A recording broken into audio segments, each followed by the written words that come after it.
أعوذ بالله من الشيطان الرجيم. بسم الله الرحمن الرحيم. الحمد لله. அல்ஹம்துலில்லா அஸ்ஸலாத்து வஸ்ஸலாம் அலா ரசூலில்லா. அல்லாஹ்வுடைய மிகப்பெரிய கருணை, அவனுடைய கிருபை கொண்டு ஒவ்வொரு வெள்ளிக்கிழமையும் நம்ம முன்மாதிரி முஸ்லிம் பெண்மணியை பத்தி பார்த்து வர்றோம் இல்லையா?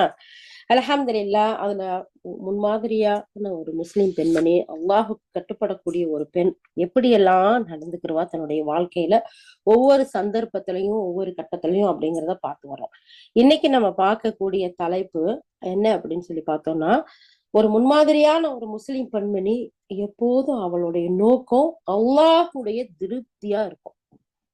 அல்லாஹுவை திருப்திப்படுத்தக்கூடிய செயலை, சொல்ல, விஷயங்களை தான் செய்வாளே தவிர வேற எதையும் செய்ய மாட்டா. உண்மையான ஒரு முஸ்லிம் பெண்மணி எப்போதுமே தன்னுடைய செயல்களை அனைத்திலையுமே எல்லாவற்றிலுமே அல்லாஹ்வின் பொருத்தம் உண்டையே விரும்பக்கூடியவளா இருப்பா.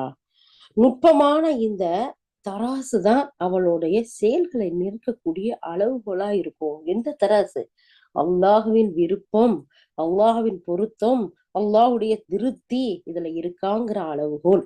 இதுதான் அவளை நிற்கக்கூடிய தராசா இருக்கும். அல்லாஹுவிற்கு எது பிடிக்குமோ அதை செய்யக்கூடியவளா இருப்பா. அல்லாஹுக்கு எது பிடிக்காதோ அதை புறக்கணிச்சிருவா. அத அதனை வெறுத்து விலகிடுவா. அந்த பக்கமே போக மாட்டா. அப்படிங்கிறதா நமக்கு ஆசிரியர் நம்ம கொடுத்திருக்காங்க.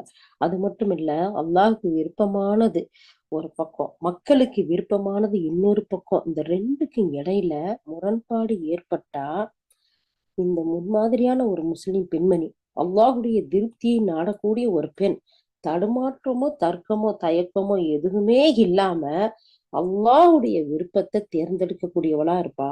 இவள்தான் ஒரு முன்மாதிரியான முஸ்லிம் பெண்மணி. இதனால மக்களுடைய கோபமோ பிரச்சனையோ சஞ்சலங்களோ சச்சரவுகளோ வந்தா அதை பத்தி கணக்கிலேயே எடுக்க மாட்டா. அவளுடைய திருப்தி, அவளுடைய எண்ணம், அவளுடைய சிந்தனை, அவளுடைய குறிக்கோள், அவளுடைய லட்சியம் எல்லாம் எதுவா இருக்கும்? அல்லாஹுடைய திருப்தி தான் அவளுடைய லட்சியமா இருக்கும் அப்படிங்கிறத நம்ம பாக்குறோம். அதே மாதிரி மக்களுடைய விருப்பத்தை நிறைவு செய்யறது எப்படிப்பட்டதா இருக்குங்கிறத நமக்கு ஷேக் சொல்லும் போது சொல்றாங்க, அடைய முடியாத ஒரு எல்லைங்கிறத அவ ஆழமா தன்னுடைய இஸ்லாமிய அறிவால அறிஞ்சு வச்சிருப்பான். எப்படி மக்களுடைய திருப்திய, மக்களுடைய விருப்பத்தை நிறைவு செய்யறதுங்கிறது அடைய முடியாத ஒரு எல்லை. நிஜமா உண்மையிலேயே ஒருத்தரை திருப்திப்படுத்தினா இன்னொருத்தரை திருப்திப்படுத்த முடியாது. அதுலயும் ஒருத்தரையே எல்லா விஷயத்திலையும் நம்ம திருப்திப்படுத்த முடியுமா அப்படின்னு கேட்டா அதுவும் முடியாது. ஏன்னா ஒண்ணு ஓகேன்னு சொல்லுவாங்க, இன்னொன்னு இது சரியில்லைம்பாங்க. எதை செஞ்சாலும் குற்றம் காணக்கூடிய மக்களும் மனிதர்களும் இருக்கக்கூடிய காலகட்டத்துல இந்த மக்களுடைய விருப்பத்தை, மக்களுடைய சிந்தனைய, மக்களுடைய எண்ணங்களை திருப்திப்படுத்த முடியுங்கிறது எல்லை காண முடியாத ஒரு விஷயங்கிறத இஸ்லாமிய அறிவால் அறிந்து வைக்கக்கூடிய ஒரு இஸ்லாமிய பெண், ஒரு முன்மாதிரி ஒரு முஸ்லிம் பெண் சில சமயம் மக்களோட மனநிறைவை தேடுபா கூடியவளா இருப்பா. ஆனா அல்லாஹுடைய வெறுப்பின் பக்கம் சென்று விடுவா. எப்படி? அல்லாஹுடைய விருப்பத்திற்காக செய்யும் போது அவள் வெற்றி அடைவா.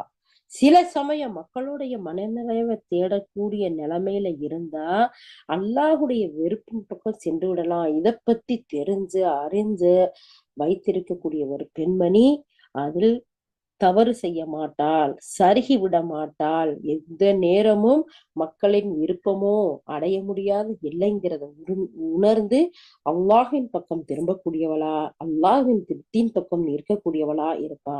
இந்த இடத்துல அல்லாஹுடைய தூதர் ஸல்லல்லாஹு அலைஹி வஸல்லம் அவங்க சொல்லி காட்டிய ஒரு ஹதீஸை ஷேக் நமக்கு கோட் பண்ணி காட்டுறாங்க. மக்களின் கோபத்தை பொருட்படுத்தாமல் அல்லாஹ்வின் விருப்பத்தை தேடுபவருக்கு அல்லாஹ் போதுமானவன். மக்களுடைய திருப்தியை நம்ம தேடி எந்த ஒரு செயலும் செஞ்சேன்னு வச்சுக்கோங்களேன், எந்த மனுஷரையும் எந்த நேரத்திலையும் நமக்கு திருப்திப்படுத்த முடியுமாங்கிறது தெரியல. அதனால மக்களுடைய கோபத்தையோ விருப்பத்தையோ பொருட்படுத்தாம அல்லாஹுடைய விருப்பத்தை அல்லாஹுடைய விருப்பத்தை தேர்ந்தெடுக்கக்கூடிய ஒரு முன்மாதிரி முஸ்லிம் பெண்மணிக்கு அல்லாஹ் போதுமானவன்.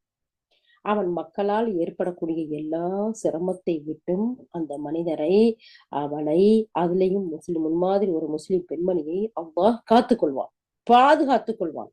ஆனா அல்லாஹின் கோபத்தை பொருட்படுத்தாமல் மக்களுடைய திருப்தியை தேடக்கூடியவங்க இருக்கிறாங்க இல்லையா, அப்படிப்பட்டவங்கள அல்லாஹ் மக்களிடமே சாட்டி விடுவான். எவ்வளவு ஒரு பாரதூரமான ஒரு செய்தி பாத்தீங்களா, ஹதீஸ் பாத்தீங்களா. இது ஜாமி திருமதியில பதியப்பட்டிருக்கு. சுப்ஹானல்லாஹ். அல்லாஹுடைய தூதர் ஸல்லல்லாஹு அலைஹி வஸல்லம் சொல்றாங்க, மக்களுடைய கோபத்தை பொருட்படுத்தாம அல்லாஹுடைய விருப்பத்தை தேடுனா அல்லாஹ் உங்களுக்கு போதுமானவன். அவன் மக்கள்ல ஏற்படக்கூடிய சிரமத்தை அனைத்தை விட்டும் பாதுகாக்கக்கூடியவனா இருக்கிறான், போதுமானவனா இருக்கான்.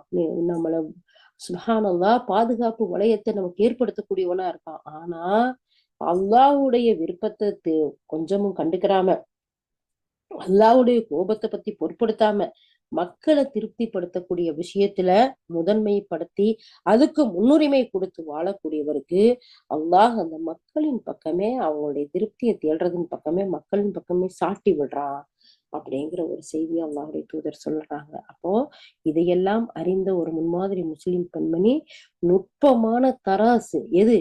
அல்லாஹுடைய பொருத்தம்ங்கிற தராசு. அதுல உறுதி மிக்க அளவுகோலை எடுத்து அதை கொண்டு நடுநிலையா நேர்வழி எதுங்கிறத சிந்தித்து அல்லாஹின் பொருத்தத்திற்காக வாழக்கூடியவளா இருப்பா. இப்படிப்பட்ட ஒரு அழகிய செயலை எடுத்துக்கொள்ளக்கூடியவளா இருப்பா. அது மட்டும் இல்லாம அவன் எதுக்காக பயன்படுத்துறா இந்த ஒரே ஒரு அளவுகோலை? அல்லாஹின் பொருத்தம் ஒன்று மட்டும் எடுத்து அவனுடைய பொருத்தத்தை நாடி அவனுடைய விருப்பத்திற்காக அவனுடைய திருப்திக்காக செய்யக்கூடியவளா இருக்கிறா. அதனால நேர்வழியை விட்டு விலகிய பல பெண்களிடம் காணப்படக்கூடிய அற்பத்தனமான கேலியும் நகை பூட்டக்கூடிய முரண்பாடுகள் எதுவுமே ஒரு முன்மாதிரி முஸ்லிம் பெண்ணுடைய வாழ்க்கையில இருக்காது. ஏன்னு சொன்னா அவன் ஒவ்வொரு விஷயத்திலையும், ஒவ்வொரு சொல்லலையும் சரி, ஒவ்வொரு உடையிலும் சரி, ஒவ்வொரு நடையிலும் சரி, அவளுடைய ஒவ்வொரு அமலிலும் சரி, எல்லாவற்றிலும் அல்லாஹுடைய திருப்தியை பொருத்தத்தை ஏற்றவளாக, விரும்பக்கூடியவளாக, எதிர்பார்த்தவளாக செயல்படுவா அப்படிங்கிற ஒரு செய்தியை பார்க்கிறோம். அது மட்டும் இல்லாம சில பெண்களை நம்ம பார்க்கலாம், மிக பயபக்தியோட தொழுவாங்க. ஆனா பல சமயங்கள்ல மனோ இச்சைக்கு அடிமையாகி இந்த சத்திய பாதையை விட்டு விலகி விடக்கூடியவர்களை கூட பாக்குறோம். எப்படி அப்படின்னு சொல்லி பார்த்தோம்னா, கரெக்டா நேரத்துக்கு தொழுவாங்க. ஆனா ஒரு சபையில அமர்ந்திருக்கும் போது ஒருத்தரை இன்னொருத்தர் பத்தி புறம் பேசுவாங்க. மக்களுக்கு நோவினை தரக்கூடிய, மனவேதனை தரக்கூடிய வார்த்தைகளை பேசிடுவாங்க. ஒரு சிலர் என்ன செய்வாங்க, சூழ்ச்சி செய்யக்கூடிய மக்களும் அதுல இல்லாமல் இல்லை, கெடுதல் விளைவிக்கக்கூடிய மக்களும் அதுல இல்லாமல் இல்லை. அப்ப ஒரு கெடுதல்ல ஒரு சூழ்ச்சியில ஈடுபடக்கூடிய மக்களை பாக்குறோம். ஆனா மார்க்கப்பட்டு அவங்களுக்கு இருக்கு. இப்படிப்பட்ட மார்க்கப்பற்றா என்னன்னு சொல்வது? இவர்களுடைய கொள்கையில பலவீனம் இருக்கு, இந்த மார்க்கத்தை அவங்க சரியா புரிஞ்சுக்கறல அப்படின்னு தான் சொல்லணும்னு நமக்கு இந்த இடத்துல நமக்கு சொல்லி காட்டுறாங்க. அப்ப பாருங்க, அல்லாஹ் சுப்ஹானஹு வ தஆலா சொல்றான், தொழுகை மானக்கேடானதுல இருந்து தடுக்கும். அப்போ தொழக்கூடியவர்கள், அதுலயும் அச்சத்தோட தொழக்கூடியவர்கள் இந்த வேலையெல்லாம் செய்வாங்களா? பொய் பேசுவாங்களா? புறம் பேசுவாங்களா? கோல் மூட்டுவாங்களா? அடுத்தவங்களை நோவினை தரக்கூடிய வார்த்தைகளை பேசுவாங்களா? சூழ்ச்சி கெடுதல் செய்வாங்களா? அப்ப இதெல்லாம் செய்யறாங்க அப்படின்னு சொன்னா, தொழுகிறேன் தொழுகிறேன் அல்லாவுக்காக, வைக்கோல் திருடுறேன் மாட்டுக்காகன்னு சொல்ற மாதிரி எப்படி இருக்கு? தொழுகையை அல்லாவுக்காக செஞ்சுட்டு மற்ற நேரத்துல ஒரு இடத்துல சேரும் போது, ஒரு சபைகள்ல இருக்கும்போது இந்த மாதிரியான கெட்ட நடத்தைகள்ல, செயல்கள்ல ஈடுபடுறது அவங்களுடைய மார்க்கத்துல உள்ள கோளாற, பலவீனத்தை, இந்த இஸ்லாத்தை, இந்த மார்க்கத்தை அவங்க சரியா புரிஞ்சு கொள்ளல அப்படிங்கிறத காட்டக்கூடியதா இருக்கு. இந்த மார்க்கம் இருக்குதுல்ல, எந்த மார்க்கம்? இஸ்லாமிய மார்க்கம் மிக முழுமையானது. மனிதனுடைய அனைத்து செயல்களையும் சீரமைத்து ஒழுக்கமும் நல்ல பண்பு உள்ளவனா, நல்ல பண்பு உள்ளவளா ஒரு பெண்மணிய, ஒரு ஆண் மகனை உருவாக்கக்கூடியதுதான் இந்த இஸ்லாம்ங்கிற இந்த அழகிய மார்க்கம். சுப்ஹானல்லாஹ், அழகிய நடைமுறை வழிகாட்டுதல். அப்போ இந்த இஸ்லாத்தை அழகிய முறையில நம்ம படிச்சு புரிந்து வச்சிருந்தோம்னா நாம இந்த செயல்களை எல்லாம் ஈடுபட மாட்டோம். அதுலயும் ஒரு முன்மாதிரி முஸ்லிம் பெண்மணி ஐங்கால தொழுகைகளை பக்தியோட அல்லாஹுக்காக, அல்லாஹுடைய பொருத்தத்துக்காக செய்யக்கூடியவள் இதுல இருந்தெல்லாம் விலகி இருப்பா.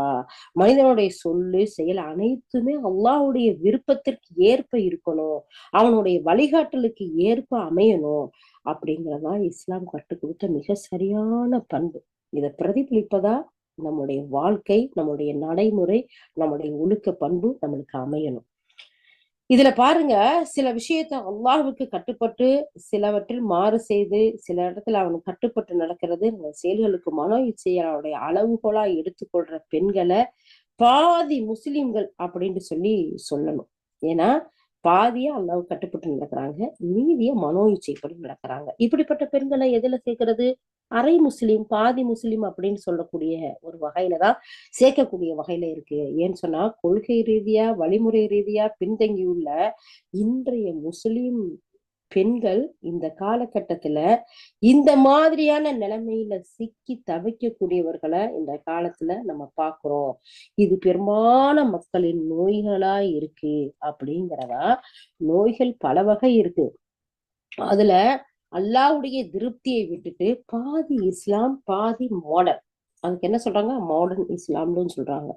ஏன்னா தொழுகிற நேரத்துல தொழுகிறது, இபாதத் செய்யற நேரத்துல செய்யறது, மற்றபடி மனோ இச்சையை பின்பற்றி நடக்கிற நேரத்துல நடக்கிறது. சோ இது இஸ்லாம் நமக்கு கற்றுக் கொடுத்த விஷயம் அல்ல. இதுல இன்றைய காலகட்டத்துல ஏகப்பட்ட பெண்கள் இதன் பின்னாடி சிக்குண்டு தவிக்கக்கூடியதை பார்க்கிறோம்.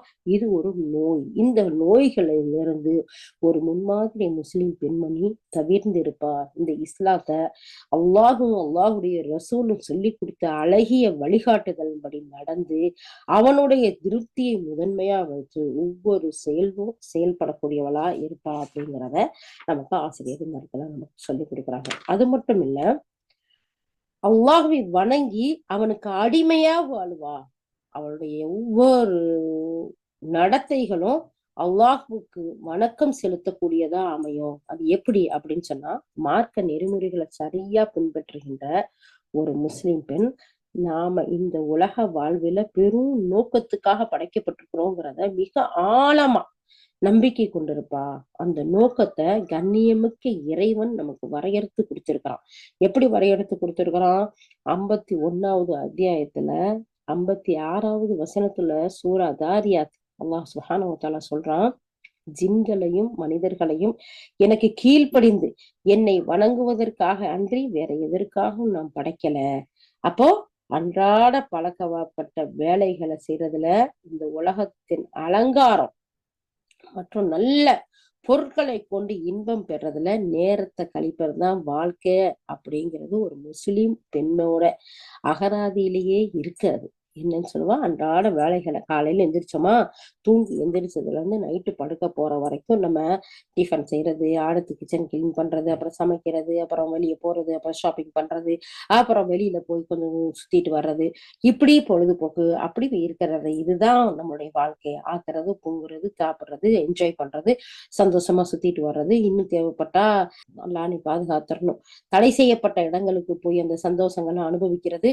இதுதான் வாழ்க்கையாண்டா ஒரு முஸ்லிம் பெண்ணுடைய அகராதியில இந்த மாதிரியான ஒரு செயல் இருக்கவே இருக்காது. ஏன்னா வாழ்க்கை இருக்குதுல்ல, நமக்கு கொடுக்கப்பட்ட வாழ்க்கை, இந்த வாழ்க்கைங்கிறது ஒரு செய்தி, ஒரு தூது அப்படின்னு சொல்லலாம்னு சொல்லி இங்க ஆசிரியர் நமக்கு சொல்லி கொடுக்குறாங்க. ஷேக் எப்படி சொல்றாங்க, நமக்கு கொடுத்த வாழ்க்கை ஒரு தூது, ஒரு செய்தி. இந்த தூத முஸ்லிம் செம்மையா நிறைவேற்ற வேணும். அதுல நாம அல்லாஹ்வை வணங்குறோங்கிற கருத்து தெளிவா இருக்கணும்.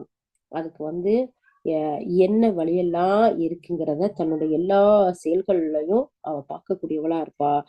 ஒவ்வொரு செயல்லையும் அல்லாஹ்வின் திருப்தி, அவனுடைய மகிழ்ச்சி மட்டுமே நோக்கங்கிற எண்ணத்தை ஒவ்வொரு முஸ்லிமும் ஆணா இருந்தாலும் சரி பெண்ணா இருந்தாலும் சரி கொண்டு வரணும். அதுல ஒரு முன்மாதிரி முஸ்லிம் பெண்மணி எப்படிப்பட்டவளா இருப்பா, இந்த இஸ்லாம் சொல்லக்கூடிய அத்தனை செயல்களையும் ஆஹ் படிச்சு வழங்கி செயல்படக்கூடியவனா இருப்பா. ஏன்னு சொன்னா இஸ்லாம் செயல்கள் அனைத்தையுமே எண்ணத்தோடைய அடிப்படையில தான் நிர்ணயிக்குது. இதை பத்தி சொல்லும் போது அல்லாஹுடைய தூதர் ஸல்லல்லாஹு அலைஹி வஸல்லம் சொல்றாங்க, செயல்கள் எல்லாம் எண்ணங்களை கொண்டே கணக்கிடப்படுகிறது. ஒவ்வொரு மனிதனுக்கும் அவன் எண்ணியது, அவன் நினைக்கிறான்ல கல்வில, அதுதான் அவனுக்கு கிடைக்கும். யார் அல்லாஹ் மற்றும் அவனுடைய தூதருக்காக ஹிஜ்ரத் செய்தாரோ அவருடைய ஹிஜ்ரா அல்லாஹ் மற்றும் அவருடைய தூதரின் பக்கம் இருக்கும். யார் உலகத்திற்காக அல்லது ஒரு பெண்ணை மனம் முடிப்பதற்காக ஹிஜ்ரா சென்றாரோ அது அவற்றின் பக்கமே அவருடைய ஹிஜ்ரா. அமைந்து விடும் அப்படின்னு சொல்லி அல்லாஹுடைய தூதர் ஸல்லல்லாஹு அலைஹி வஸல்லம் சொல்றாங்க. இந்த ஹதீஸ் சஹீஹுல் புகாரி சஹீஹுல் முஸ்லிம்ல பதியப்பட்டிருக்கு. அதனால ஒரு முன்மாதிரி ஒரு முஸ்லிம் பெண்மணி ஒவ்வொரு நேரத்திலையும் அல்லாஹுடைய ரசூலுடைய வழிமுறைகளை அறிந்து அவனுடைய திருப்தியை நாடி அவன் ஒவ்வொரு செயலும் செய்கிறதோட தன்னுடைய எண்ணத்தையும் அழகான முறையில அமைச்சுக்கொள்வா. இதனாலதான் அல்லாஹுடைய தூதர் ஸல்லல்லாஹு அலைஹி வஸல்லம் சொல்லியிருக்காங்க, எண்ணத்தின் அடிப்படையை வச்சுதான் ஒரு முஸ்லிம் பெண்மணி எப்போது நேரத்தை கணக்கிட்டு வணக்க வழிபாட்டுல செயல்பட முடியும். தன்னுடைய எல்லா செயல்களையும் வணக்கமா மாற்ற முடியும். ஒவ்வொரு செயலையும் நமக்கு அல்லாஹ் கொடுத்த பொறுப்பா எண்ணி அவள் நிறைவேற்றக்கூடிய காலமெல்லாம் அது அவளுக்கு ஒரு நடமாடும் வணக்கத்தில் வாழ்வதாகவே அமைந்துரும். அதுலயும் எப்படி அவ ஒரு பெற்றோருக்கு நன்மை செய்வா, பெற்றோரை போய் பாப்பா, அவங்களுக்கு தேவையான பணிவிடைகளை செய்வா. எதுக்காக? அல்லாஹ் சொல்றான், எனக்கு கட்டுப்படுங்கள், எனக்கு இணை வைக்காதீர்கள், பெற்றோருக்கு நன்மை செய்யுங்கள். அல்லாஹுடைய பொருத்தம் என்னுடைய பெற்றோரை பார்ப்பதில், அல்லாஹுடைய பொருத்தம் என்னுடைய பெற்றோர்களுக்கு நன்மை செய்வதில், அல்லாஹுடைய பொருத்தம் அவங்களிடத்துல கண்ணியமாக நடப்பதில் இருக்குது அப்படின்ற அந்த ஒரு சிந்தனையோட ஒரு முன்மாதிரி முஸ்லிம் பெண் இந்த இடத்துல ஆணா இருந்தாலும் சரி, அவர்கள் அந்த நன்மைகளை செய்யும் போது அல்லாஹ் சுப்ஹானஹு வ தஆலா இதை இபாதத்தா, இதை ஒரு வணக்கமா அங்கீகரித்துக் கொள்றான். அது மட்டும் இல்லாம ஒரு முன்மாதிரி முஸ்லிம் பெண்மணி அல்லாஹுடைய பொருத்தத்தை நாடக்கூடியவள். தன்னுடைய கணவனுக்கு ஆற்ற வேண்டிய கடமைகள் இருக்கு, அதை அழகுற நிறைவேற்றுவாள். தன்னுடைய கணவன் தன்னை பார்த்தால் மகிழ்வு அடைய செய்வாள். அல்லாஹுடைய தூதர் ஸல்லல்லாஹு அலைஹி வஸல்லம் சொல்லியிருக்காங்க பாத்தீங்களா, உன்னுடைய கணவன் வீட்டை விட்டு வெளியே சென்றுட்டு வீட்டுக்கு திரும்பும் போது அவன் வீட்டுக்குள்ள நுழைஞ்சா அவன் பார்த்தா உன்னை பார்த்து கல்புல சந்தோஷம் வரணும், முகத்துல புன்னகை வரணும், அந்த மாதிரி நீங்க நடந்துக்கணும். அப்போ அவனுக்கு செய்ய வேண்டிய ஒவ்வொரு கடமையையும் அழகா செய்வா. அவனுக்கு அழகா நம்மள மேக்கப் பண்ணி நம்மளை அழகுபடுத்தி காட்டுறதுல இருந்து, அவனுடைய சொத்துக்களையும் பிள்ளைகளையும் அழகுபட பாதுகாக்கிறதுல இருந்து, ஒவ்வொரு விஷயத்திலையும் நாம இந்த கணவனுக்குன்னு செய்ய வேண்டிய சில கடமைகள் இருக்கு. இப்போ ஒரு சில மார்க்கத்தை படிச்ச பெண்கள் பேசுறாங்க, கணவனுக்கு பணிவிடை செய்யணும்னு அல்லாஹும் அல்லாஹுடைய ரசூலும் சொல்லியிருக்காங்க. இஸ்லாம் நம்ம கற்றுக் கொடுக்கிறது.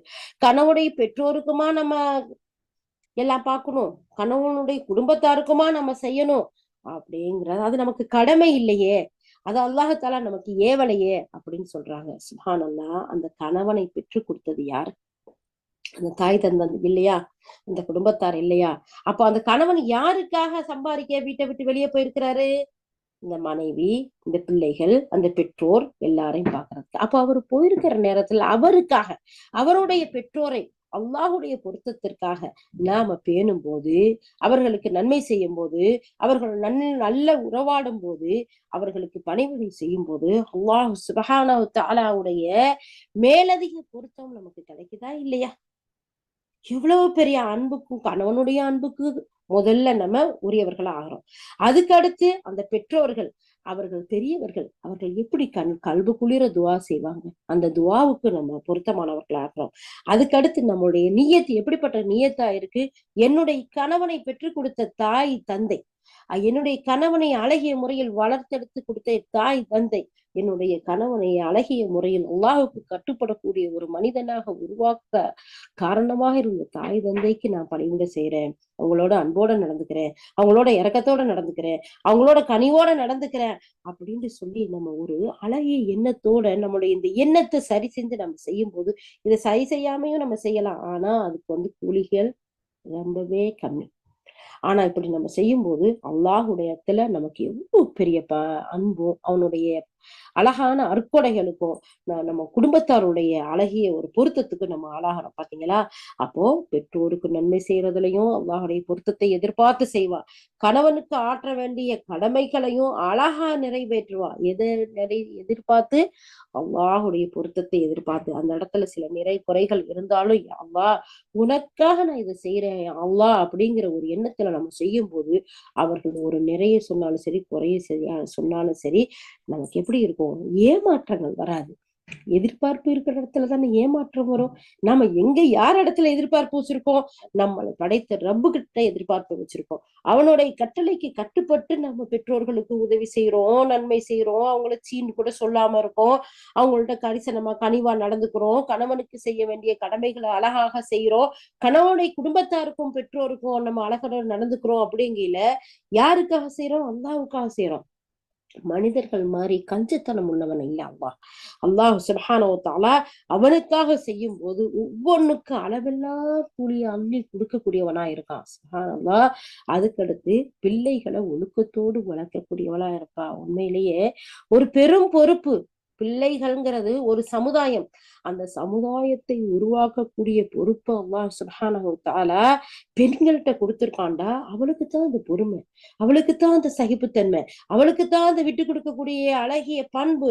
அதுக்காக ஆண்களுக்கு இல்லையான்னு கேட்காதீங்க, இருக்குதான். இருந்தாலும் அவர்களுக்கு இந்த சமுதாயத்துக்கு உதவி செய்யக்கூடியது, இந்த சமுதாயத்தை நடக்கக்கூடிய பிரச்சனைகளுக்கு தீர்வு செய்யக்கூடியது, குடும்பத்தையும் பெற்றோர்களையும் மற்றோர்களையும் கவனிப்பது, அதற்காக பொருளாதாரம் ஈட்டுவது, இப்படி ஏராளமான பணியை அவங்களுக்கு கொடுத்திருக்கான். இதை விட மிகப்பெரிய பொறுப்பு தான். ஆனா அதே ஆண்கள் கிட்ட ஒரு நாளைக்கு பிள்ளைங்களை விட்டு பாருங்களேன், டென்ஷன் ஆயிடுவாங்க. அப்பா அப்படின்னு பிச்சுக்கிட்டு போயிடும். ஆண்கள் வளர்க்கக்கூடிய குழந்தைகளுக்கும் விதிவிலக்கா ஒரு சிலர் இருக்கலாம், இல்லை என்று சொல்றதுக்கு இல்லை. ஆனா ஆண்கள் வளர்க்கக்கூடிய பிள்ளைகளுக்கும் பெண்கள் உருவாக்கக்கூடிய அந்த செல்வங்களுக்கும் மத்தியில நீங்க நிறைய டிஃப்ரெண்டா பார்க்கலாம். அதனாலதான் அல்லாஹ் சுப்ஹானஹு வ தஆலா பெண்களை தேர்ந்தெடுத்து அந்த பொறுப்பை கொடுத்திருக்கான்.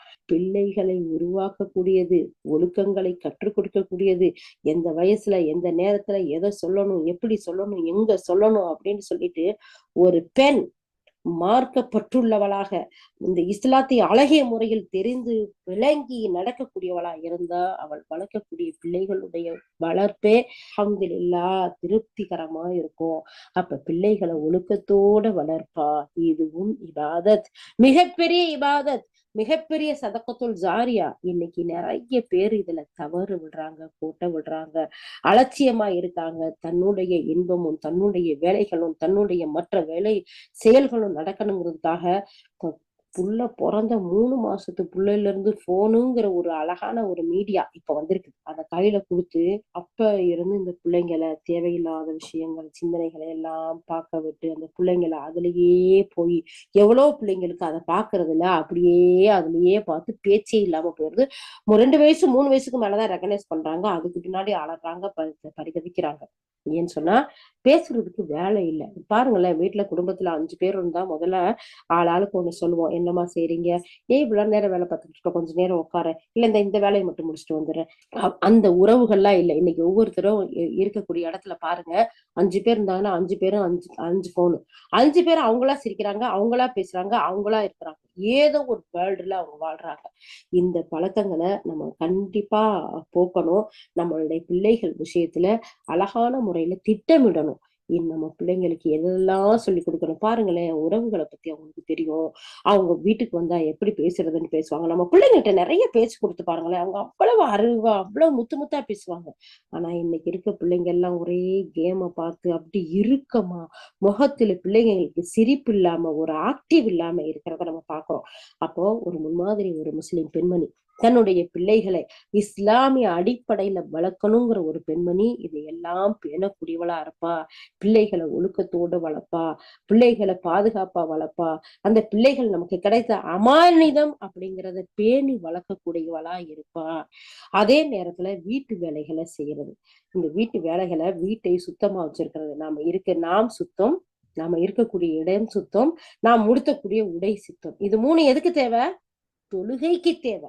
அப்ப அப்படிப்பட்ட அல்லாஹ் சுப்ஹானஹு வ தஆலா சுத்தமானவன், அல்லாஹு தஆலா அழகானவன், அல்லாஹு தஆலா அழகை விரும்புகின்றான். அப்போ நம்ம ஒவ்வொருத்தரும் நம்ம இருக்கக்கூடிய இடங்களை அழகான முறையில சுத்தப்படுத்தி நேர்த்தியா வச்சிருக்கும் போது வீட்டுல சாப்பாட்டு சாமான் எங்க வைக்கணும், பெட்ரூம்ல என்னென்ன இருக்கணும், ஹால்ல என்ன இருக்கணும், அப்படி நேர்த்தியா அழகா அந்த வீட்டை கிளீனா வச்சிருக்கும் போது பாக்குறதுக்கு அழகு, கண் குளிர்ச்சி எல்லாமே இருக்கு. ஒரு சில வீட்டுல பாருங்க எல்லாமே எல்லா இடத்துலயும் இருக்கும். இப்படி இருக்க கூடாது. ஒரு முன்மாதிரியான ஒரு முஸ்லிம் பெண்மணி தன்னுடைய வீட்டை அழகாக அலங்காரப்படுத்தி ஒழுங்குபடுத்தி அந்த வீட்டு வேலைகளை நேர்த்தியா செஞ்சு வச்சிருப்பா. இதுவும் இபாதத். இது யாருக்காக செய்யற? அல்லாஹ் அழகானவன், அல்லாஹ் சுத்தமானவன், அல்லாஹ் சுத்தத்தை விரும்புகிறான். ஒரு முன்மாதிரியான முஸ்லிம் பெண்மணி தன்னை அழகுபடுத்துறதோட தான் இருக்க இடத்தை சுத்தமாக வச்சிருப்பான், தன்னுடைய வீட்டை அலங்காரப்படுத்தி அழகாக வச்சிருப்பான் அப்படிங்கிறத பாக்குறோம். அதே மாதிரி தன்னுடைய உறவுகளோட சேர்ந்து வாழ்வா, தன்னுடைய உறவுகளை துண்டிச்சு வாழ மாட்டா. ஏன்னா அல்லாஹ்வுடைய தூதர் ஸல்லல்லாஹு அலைஹி வஸல்லம் சொல்லியிருக்காங்க, உங்களுக்கு அதிகப்படியான ஆயுட்காலங்கள் வாழணுமா, நிறைய பரக்கத்து அல்லாஹ் இடத்துல இருந்து உங்களுக்கு கிடைக்கணுமா, உறவுகளை சேர்ந்து வாழுங்க. அந்த உறவுகளை சேர்ந்து வாழக்கூடியவளா இருப்பா ஒரு முன்மாதிரியான முஸ்லிம் பெண்மணி. அதுக்கு அடுத்து முன்மாதிரியான ஒரு முஸ்லிம் பெண்மணி எப்படி இருப்பா, அனைத்துமே அல்லாஹ்வுடைய கட்டளைக்காக, அல்லாஹ்வுடைய கட்டளைக்காக, அல்லாஹ்வுடைய கட்டளைக்காக, அவனுக்கு கட்டுப்படுறதுக்காகங்கிற எண்ணத்தோடு செய்வா. அதனால் அவள் தன்னுடைய வாழ்க்கையையே இறைவனுடைய வழிபாட்டுல கழித்தவளா ஆகிறாள். சுப்ஹானல்லாஹ், அல்லாஹு அக்பர், அல்லாஹு அக்பர். பாத்தீங்களா சகோதரிகளே, எவ்வளவு பெரிய இபாதத்தை நம்ம செஞ்சுக்கிட்டு இருக்கோம். நம்ம எல்லாரும் நினைச்சுட்டு இருக்கோம் 5 நேரமும் ஒழுவ செஞ்சுட்டு முசல்லாவை போட்டு தொழுகையை நிறைவேற்றினா மட்டும்தான் இபாதத், ரமலான்ல நோன்பு பிடிச்சா மட்டும்தான் இபாதத், வாழ்நாள்ல ஹஜ்ஜுக்கு போனா மட்டும்தான் இபாதத்துன்னு நினைக்கிறோம். இல்ல, அது மட்டும் இபாதத் இல்ல, அதுவும் ஒண்ணு. இஸ்லாத்தின் தூண்கள் 50 தூண்கள் அது. அதை விட்டுட்டு செய்யக்கூடிய அத்தனையுமே, கணவனுக்கு அழகான முறையில பணிவிடை செய்யறது, பிள்ளைகளை ஒழுங்கா வளர்க்கறது, உற்றார் உறவினர்களோட ஆதரிச்சு வாழ்றது, பெற்றோருக்கு நன்மை செய்வது, அண்டை வீட்டாரோடு நல்ல முறையில் பழகுவது, அயலவர்களுக்கு கொடுத்து உதவுவது, வறியவர்களுக்கு நம்மளால் முடிஞ்சதை கொடுக்கறது, ஏழைகளுக்கு உதவுறது, எல்லாமே ஒவ்வொன்னையும் எந்த அளவுக்குன்னு சொன்னா அல்லாஹ்வுடைய ரசூல் ஸல்லல்லாஹு அலைஹி வஸல்லம் சொல்லி காட்டுறாங்க, ஒரு மனிதன் இன்னொரு மனிதனை பார்த்து புன் சிரிப்பு, அழகான சிரிப்பு முகத்துல காட்டுறது, கொடுக்கறது சதக்கா. ஏன் அந்த அளவுக்கு போறீங்க, ஒரு கணவன் தன்னுடைய மனைவிக்கு அல்லாஹ்வுக்காக பாசத்தோடு நேசத்தோடு ஒரு கவட உணவை ஊட்டி விடுவது சதக்கா. இதெல்லாம் நம்மளுடைய ஆசைக்காக அன்புக்காக செய்யறது, இதெல்லாம் அல்லாஹ்வுக்காகன்ற நிய்யத்தோட நம்ம செய்யும் போது அல்லாஹ்வுடைய இபாதத்தா அமையுது அப்படிங்கிறத பாக்குறோம். அப்ப இன்ஷா அல்லாஹ் நம்ம ஒவ்வொருத்தரும் நம்மளுடைய எல்லா செயல்கள்லையும் அல்லாஹ்வுடைய திருப்தியை நாடி செய்யக்கூடியவர்களா இன்ஷா அல்லாஹ் இருக்கணும். அடுத்து ஒரு முன்மாதிரி முஸ்லிம் பெண்மணி எப்படிப்பட்டவளா இருப்பான்னா, அல்லாஹ்வுடைய மார்க்கத்துக்கு உதவக்கூடியவளா இருப்பா. இறைவனுக்கு நிறைவேற்ற வேண்டிய கடமைகள்ல வழிபாடுகள்ல மிகச்சிறந்த அல்லாஹ்வின் மார்க்கத்துக்கு உதவக்கூடியவளா இருப்பா. அதாவது தனி மனிதனுடைய வாழ்க்கையா இருந்தாலும் சரி, குடும்பம், சமூகம், அரசாங்க வாழ்க்கை, இப்படி அனைத்திலையுமே அல்லாஹ்வின் மார்க்கத்தையும் அதனுடைய வழிமுறைகளையும் முழுமையாக கடைபிடிப்பது, பிறரை கடைபிடிக்க வைக்கிறது மிகப்பெரிய ஒரு செயல். சுப்ஹானல்லாஹ்.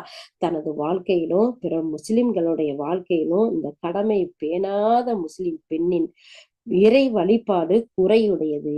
ஏனென்னா அல்லாஹ்வை மட்டுமே வணங்க வேண்டும் அப்படிங்கிறதுக்காகத்தான் அல்லாஹ் மனிதர்களையும் ஜின்களையும் இந்த பூமியில படைத்துள்ளதா அல்லாஹ் படைப்பின் நோக்கத்தை பத்தி சொல்றான். 51வது அத்தியாயம் 56வது வசனம் சூரா தாரியாத். நான் ஏற்கனவே சொன்னேன், மறுபடியும் இந்த இடத்துல ஷேக் வந்து சொல்றாங்க, அல்லாஹ் சொல்றான், ஜின்களையும் மனிதர்களையும் எனக்கு வழிபட்டு என்னை வணங்குவதற்காகவே தவிர வேற எதற்காகவும் நான் படைக்கவில்லை, அவர்களிடத்துல நான் யாதொரு பொருளையும் நான் கேட்கல.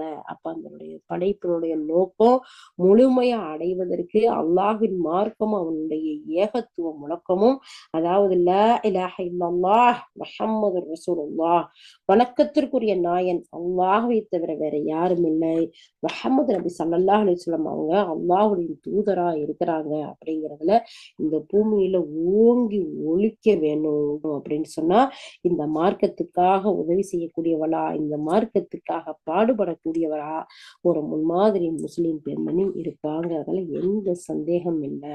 ஒரு காலத்து பெண்கள் அந்த மாதிரி தான் நமக்கு வாழ்ந்து வழிகாட்டி இருக்கிறாங்க. இந்த கருத்தை ஆழமா விளங்கி வச்சிருந்தாங்க. அவர்களுடைய நாடி நரம்புகள்லாம் இந்த உணர்வுகள் ஓடிக்கொண்டு இருந்துச்சு. அல்லாஹுடைய பாதையில ஆண்களை விட வீரத்துல தீரத்துல சற்றும் குறைவின்றி தன்னை அர்ப்பணிப்பவர்களா இருந்தாங்க. யாரு? சஹாபிய பெண்கள், முன்மாதிரி முஸ்லிம் பெண்கள். இன்னும் அந்த காலத்துல வாழ்ந்த பெண்கள் பலர் எப்படி இருந்தாங்கன்னா, ஆண்களை விட இந்த தியாகத்துல மிகச்சு காணப்பட்டாங்க. அந்த அளவுக்கு சரித்திரங்கள், வரலாறுகள் நமக்கு சொல்லக்கூடியதா இருக்கு. இந்த இடத்துல அஸ்மா பின் உமைஸ் ரலியல்லாஹு அவங்கள பத்தி ஷேக் நமக்கு சொல்லி காட்டுறாங்க. இவங்க வந்து அலி ரலியல்லாஹு அவருடைய சகோதரர். ஜாபர் ரலியல்லாஹு அவங்கள திருமணம் முடிச்சிருந்தாங்க. ஆரம்ப காலத்திலேயே இஸ்லாத்தை தழுவியவர்கள்ல இவங்களும் ஒருத்தரா இருந்தாங்க. அந்த காலகட்டம் மிக சிரமமான சோதனை மிக்க காலமா இருந்துச்சு. அப்படிப்பட்ட காலத்துல ஆரம்ப காலம்ங்கிறது முஸ்லிம்களுக்கு சொல்லனா துன்பமும் துயரங்களும் கொடுமைகளும் நடந்த காலம். இந்த காலம் மட்டும் என்ன, அறிவியல்ல முன்னேறின காலம், முற்போக்கான காலம், மேலை நாடுகளை பார்த்து ஏதோ நாகரிகத்தின் உச்சத்துக்கு போகக்கூடிய காலத்திலையும் இஸ்லாமியர்களுக்கு சோதனைகளும் கஷ்டங்களும் இல்லாமலா இருக்கு. நீ பாதுகாப்பாயாக இந்த காலகட்டத்துல இந்த நேரத்திலாம். அதுலயும் யூகே மாதிரியான பெரிய வளர்ந்த நாடுகள்ல கூட நிம்மதியா இருக்க முடியாத சூழ்நிலைகள் தற்போதைய காலங்கள். அப்போ இந்த அல்லாஹுடைய மார்க்கத்துக்கு உதவக்கூடிய விஷயத்துல உன் மாதிரி ஒரு முஸ்லீம் பெண்மணி எல்லாத்துலயும் ஆண்களுக்கு போட்டி போட்டுக்கிட்டு அதுக்கு கொஞ்சமும் குறைவில்லாம தன்னை அர்ப்பணிக்கக்கூடியவர்களா இருந்தாங்க. அப்படி அர்ப்பணிக்கிறவங்க ஒருத்தர் தான் அஸ்மா பின் உமைஸ் ரலியல்லாஹு. இவங்க ஆரம்பத்திலேயே இஸ்லாத்தை ஏற்று அவங்க வாழக்கூடிய நேரத்துல பயங்கரமான கடுமையான சோதனையும் கஷ்டங்களும் நிறைந்த காலமா இருக்கு. கொஞ்ச காலம் கழிச்சதுக்கு பின்னாடி நபி ஸல்லல்லாஹு அலைஹி வஸல்லம் என்ன செய்யறாங்க, அபிசீனியாவுக்கு அதாவது ஹபசாவுக்கு ஹிஜ்ரத் செல்றதுக்கு அனுமதி கொடுத்தாங்க. அந்த நேரத்துல ஜாபர் ரலியல்லாஹு சேர்ந்து அஸ்மா பின் உமைஸும் என்ன செஞ்சாங்க, ஹிஜ்ரத் செஞ்சாங்க. அந்த பயணத்துல பல சிரமங்களையும் துன்பங்களையும் இன்னல்களையும் சந்திக்கக்கூடியவர்களா இருக்கிறாங்க. எதுக்காக போனாங்க ஹிஜ்ரத்து? பணம் சம்பாதிக்கிறதுக்கா? தன்னுடைய வாழ்க்கையை வளப்படுத்திக்கிறதுக்கா? வசதியான வாழ்க்கையை தேடியா?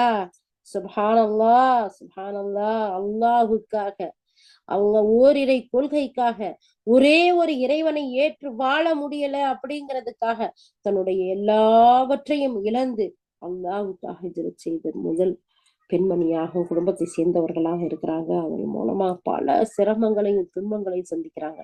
ஆனா அது அனைத்தையும் அல்லாஹுடைய பாதையில அவனுடைய மார்க்கத்துக்கு உதவுறதுலயும் பொறுத்துக்கிட்டாங்க.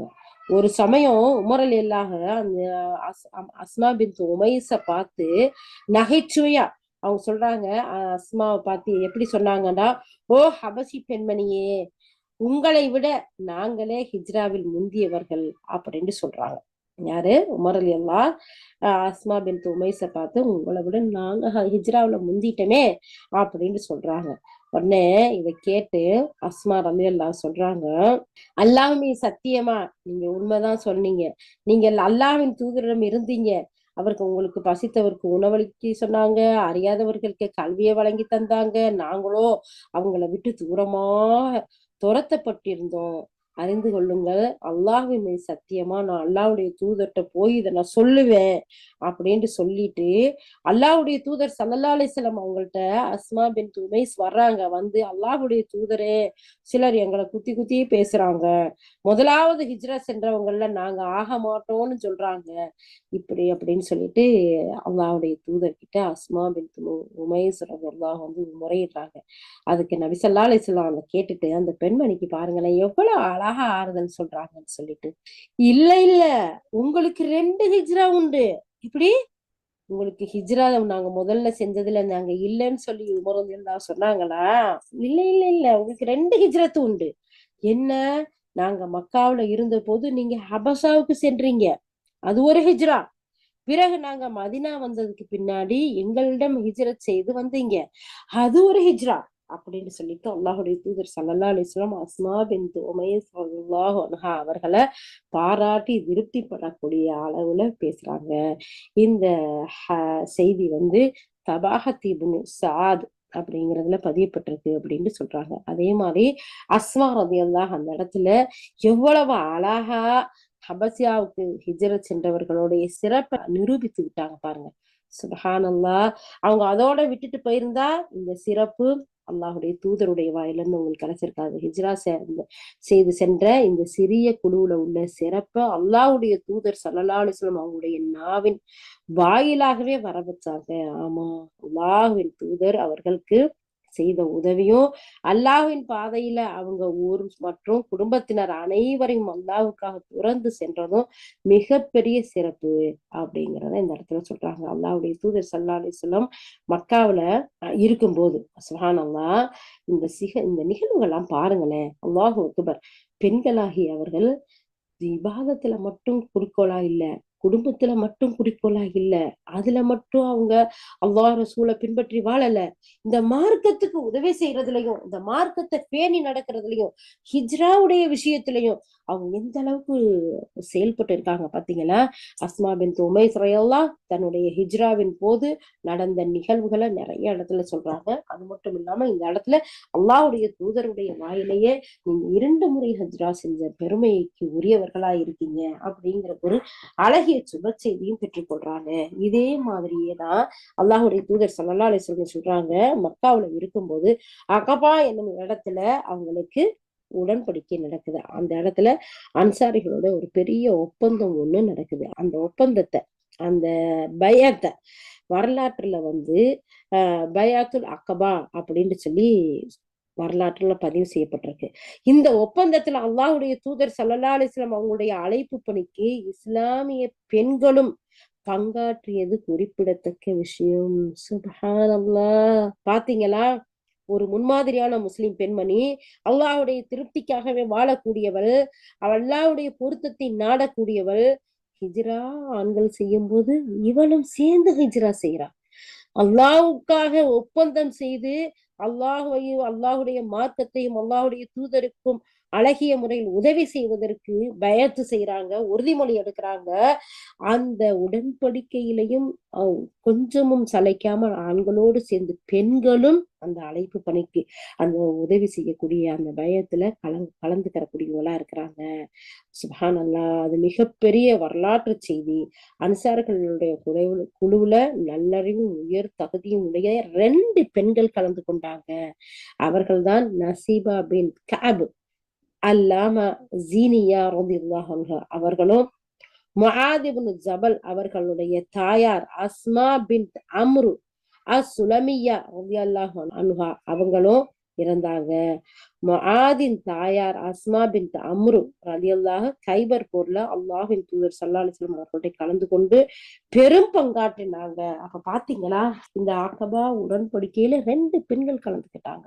அல்லாஹ்வுடைய மார்க்கத்துக்கு உதவி செய்யறதுக்காக, அல்லாஹ்வுடைய தூதருக்கு பக்கபலமா நடக்கிறதுக்காக, இந்த இஸ்லாமிய வளர்ச்சிக்காக செய்யக்கூடிய ஒரு மிகப்பெரிய ஒப்பந்தம். ஆரம்பத்துல நடந்த முதல் ஒப்பந்தம். அதுலயும் பெண்கள் கலந்துக்கிட்டாங்கன்னா அப்ப பாருங்க, பெண்களுடைய அர்ப்பணிப்பு இந்த மார்க்கத்துல சுப்ஹானல்லாஹ் ஏராளம். அல்லாஹ்வுடைய தூதர் ஒவ்வொரு இடத்துலயும் பாராட்டாமல் இல்லை, அவங்க ஒவ்வொரு இடத்துலயும் சுப்ஹானல்லாஹ். இந்த இடத்துல ஒரு சின்ன நிகழ்வு, இந்த இடத்துல செய்தி கொடுக்கல, ஆனா நான் ஞாபகம் வந்தது சொல்றேன். உஹது போர்க்களத்துல அல்லாஹ்வுடைய தூதரை நின்று பாதுகாத்தது யார்? மக்கள் எல்லாம் விருண்டோடிய நேரத்தில் அமாரா என்று சொல்லக்கூடிய ஒரு பெண்மணி. சுப்ஹானல்லாஹ். அல்லாஹ்வுடைய தூதர் அந்த போர் முடிச்சதுக்கு பின்னாடி சொல்லுவாங்க, என்னோட திரும்பின பக்கமெல்லாம் அம்மாராவை பார்த்தேன் அப்படின்னு சொல்லுவாங்க. சுப்ஹானல்லாஹ். இந்த பெண்களுடைய பங்களிப்பு இந்த மார்க்கத்துல அவ்வளவு ஆழமானது. அதனாலதான் இந்த இடத்துல ஆசிரியர் எழுதும் போது சொல்றாங்க, முன்காலத்து பெண்கள் இந்த அல்லாஹ்வுடைய மார்க்கத்துக்கு உதவணுங்கிற இந்த கருத்தை நன்கு ஆழமா விளங்கி வச்சிருந்ததுனால, அவங்களுடைய நாடி நரம்பெல்லாம் அந்த உணர்வுகள் ஓடிக்கொண்டு இருந்ததுனால அல்லாஹ்வுடைய பாதையில செயல்படுவதற்கு ஆண்களை விட வீரத்தில் சற்றும் குறையாம தன்னை அர்ப்பணிக்க கூடியவர்களா இருந்தாங்க அப்படிங்கிற ஒரு செய்தியை சொல்லி அஸ்மா பின்த் உமைஸ் ரலியல்லாஹு அவங்களுடைய செய்தியும் இங்க பதியப்பட்டு, அது மட்டும் இல்லாம முதல் ஒப்பந்தமான அகபா உடன்படிக்கையில பைஅத்துல் அகபாவிலையும் பெண்கள் கலந்து கொண்டாங்க அப்படிங்கிற செய்தியையும் நம்ம பார்க்கிறோம். சுப்ஹானல்லாஹ். அப்போ ஒரு இஸ்லாத்தை பேணக்கூடிய, அல்லாஹ்வுடைய திருப்திக்காக வாழக்கூடிய ஒவ்வொரு பெண்ணும் ஒவ்வொரு சொல்லிலும் ஒவ்வொரு செயலிலும் அல்லாஹ்வுடைய திருப்தியை நாடுவதோடு, குடும்பத்தார்களுக்கு நன்மை செய்வதிலிருந்து, கணவனுக்கு பணிவிடை செய்வதிலிருந்து, குழந்தைகள் வளர்ப்பதிலிருந்து, உற்றார் உறவினர்களை பாதுகாப்பதிலிருந்து எத்தனையிலுமே அல்லாஹ்வுடைய பொருத்தத்தை நாடக்கூடியவளா இருப்பா. அப்போ அவளுடைய வாழ்க்கை இபாதத்தா மாறுது. அதோடு அவளுக்கு முடியறது இல்ல, அவ அல்லாஹ்வுடைய மார்க்கத்துக்கும் உதவக்கூடியவளா இருப்பா. எப்படி முன்மாதிரி முஸ்லிம் பெண்கள் நம்முடைய வாழ்க்கையில் முன்னோடியா வரலாறுல நெடுகிலும் வந்திருக்கக்கூடிய பெண்கள் நமக்கு எடுத்துக்காட்டாக இருக்கிறாங்க. அவங்களுடைய வாழ்க்கை வரலாறுகளை எல்லாம் படித்து அவர்கள் எப்படிப்பட்டவர்களா இருப்பாங்க, அல்லாஹ்வுடைய திருப்திக்காக வாழக்கூடியவர்களா இருப்பாங்க, இந்த மார்க்கத்துக்கு உதவி செய்யக்கூடியவர்களா இருப்பாங்க. இது தொடர்ந்து இன்னும் நிறைய பெண்களோட அர்ப்பணங்களையும் நிறைய வரலாறுகளையும் இந்த இடத்துல ஷேக் நமக்கு கொடுக்குறாங்க. இந்த விஷயத்தோட இன்னைக்கு நம்ம முடிப்போம். இன்னும் அடுத்து இந்த மார்க்கத்துக்காக எப்படியெல்லாம் பெண்கள் உதவி செய்தாங்க, எப்படியெல்லாம் பங்கெடுத்து கொண்டாங்க, எப்படியெல்லாம் தன்னை அர்ப்பணித்து கொண்டாங்க அப்படிங்கிற விஷயத்த தொடர்ந்து வரக்கூடிய நாட்கள்ல நம்ம பார்ப்போம் இன்ஷா அல்லாஹ். இன்றைக்கு நாம பார்த்த விஷயம் அல்லாஹுடைய பொருத்தம், அல்லாஹுடைய திருப்தி. அல்லாஹுடைய திருப்திக்காக வாழக்கூடியவளா ஒவ்வொரு முன்மாதிரி முஸ்லிம் பெண்மனும் நம்ம இருக்கணும். அந்த வகையில யா அல்லாஹ் எங்கள் ஒவ்வொருவரையும், எங்கள் அனைவரையும் யா அல்லாஹ் உனக்காக உன்னுடைய பொருத்தத்தை நாடி நாங்க ஒவ்வொரு அமலும் செய்யக்கூடியவர்களாக எங்களை ஆக்குவாயாக. எங்கள் எண்ணத்தில் பரிசுத்தத்தை தந்துருவாயாக. யா அல்லாஹ் எங்களுடைய ஒவ்வொரு சொல்லிலும் செயலிலும் தக்குவாங்க இஹ்லாஸ் என்ற பரிசுத்தத்தை நீ தந்து நாங்கள் பேருக்கு புகழுக்கு எந்த ஒன்றையும் செய்யாமல் உன்னுடைய பொருத்தத்தை நாடி உன்னுடைய பொருத்தத்துக்காக அமல் செய்யக்கூடிய நன்மக்களாக எங்கள் அனைவரையும் ஆக்கி அருள் புரிவாயாக. யா அல்லாஹ் எங்கள் மீது புரிந்த அர்ப்பணைகளுக்கு நன்றி செலுத்தக்கூடியவர்களாகவும் நீ புரிந்து கொள்ளும் விதத்தில் நன்மைகள் செய்யக்கூடிய நன்மக்களாகவும் எங்களையும் எங்களுடைய சந்ததிகளையும் எங்கள் குடும்பத்தார்களையும் எங்கள் உற்றார் உறவினர்களையும் யா அல்லாஹ் எங்கள் ஊர் மக்களையும் உலகத்தில் உண்டான முஃமினான முஸ்லிமான அனைத்து அன்பன்களையும் ஆக்கி அருள் புரிவாயாக. வாஹிரு தஅவானா அல்ஹம்துலில்லாஹி ரப்பில் ஆலமீன். சுப்ஹானல்லாஹி பிஹம்திஹி சுப்ஹானக அல்லாஹும்ம பிஹம்திக நஷ்ஹது அன் லா இலாஹ இல்லா அன்த நஸ்தக்ஃபிருக வ நத்தூபு இலைக். சுப்ஹான ரப்பிக ரப்பில் இஸ்ஸத்தி அம்மா யசிஃபூன் வஸ்ஸலாமுன் அலல் முர்ஸலீன் வல்ஹம்துலில்லாஹி ரப்பில் ஆலமீன். அஸ்ஸலாமு அலைக்கும் வரஹ்மத்துல்லாஹி வபரகாத்துஹு.